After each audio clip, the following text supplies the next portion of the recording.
Welcome to Chandwell. My name's Michael and I'm building an old Wesleyan Assembly Hall for High Street on my N-gauge model railway.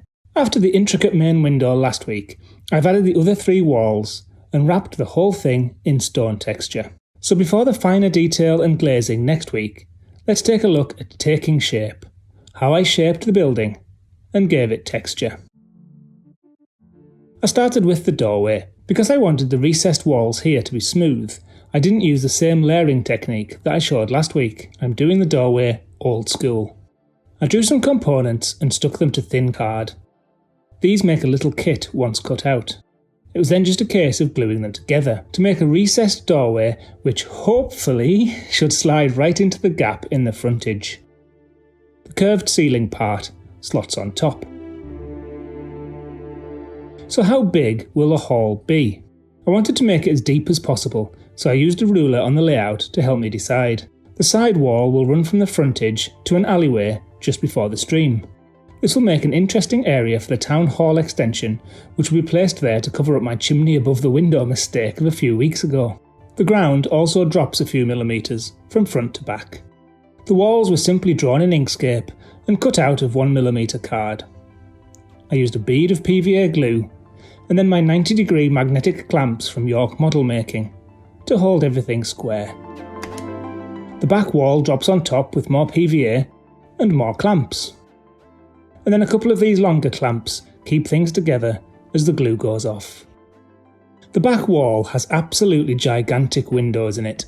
I wanted something quite grand beside the town hall. The arrangement and sizing of the windows are based on those on the back of Batley Methodist Church. Just look at the size of the opening for those back doors. Before adding texture, I wanted to make the stone windows that I made last week look more like stone. I used a mix of paints to get a colour that matched as closely as possible the scale scene's texture that I used to cover the building. Once mixed, I brushed it onto toilet paper to make the brush almost dry and then roughly drew the brush over the stone. Repeating this with various shades builds up subtle layers of colour which favour the protruding parts, and that gives a nice highlighted look to the stone. I repeated with lighter and lighter shades. Next, I used a couple of dirty coloured artist's pastels. Using the back of my scalpel, I scraped a small pile of dust onto my plate. And then, I gently brushed this into the recesses in the stone. The effect is subtle, but I think it works. These windows look loads better than they did last week. The main frontage was made from Scale Scene's ashlar texture and pieces of Scale Scene's dressed stone texture. I brushed the edges with watercolour paints. This works really nicely to hide the white edges of the paper. I took care to arrange the stonework so that when folded around the sloping edges, the lines of mortar should still be horizontal. Scored and folded, this looks like it should work. Yep, looks like it.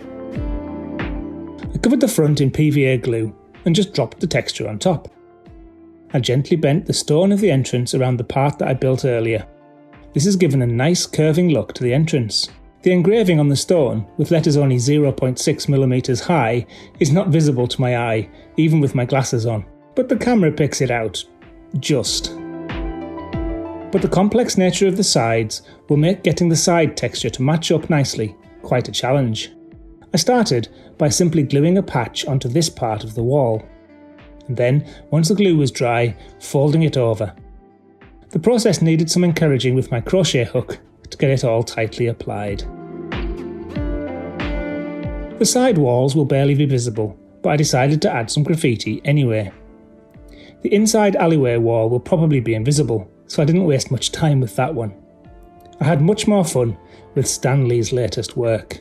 Once printed, it was a bit too bright, but instead of dulling it down and reprinting it, I chose to leave it. The graffiti is partly over the bricked up windows, so I made sure to print parts with the graffiti on the bricks. The back wall is simply cut out, scored and attached to the back. The openings for the windows will be cut later. I used PVA as usual. And then I folded the edges around. I always take care to get them as square and as sharp as possible. For the side walls, I painted the white edges of the windows and carefully stuck the brickwork behind them. I took extra care to get the graffitied parts aligned properly. The whole thing then just glues to the sides of the building. There are join lines on both sides of the building, which will be covered by downspouts later. You can't see the alleyway graffiti at all. But the Stanley one, on the back, it's there if you try hard enough to see it. I added sills and lintels with paper, again taking care to match the graffitied ones properly. There's some cleaning up to be done around the entrance and a hipped roof stairwell to be added to the back, and of course, lots of detail work. Join me next week then to see how I get on with the glazing and detail. If you enjoyed this episode, please give it a thumbs up for me. It really does help others to find the video and it keeps me going too. Until next time then, thanks for watching. Take care, and I'll see you then.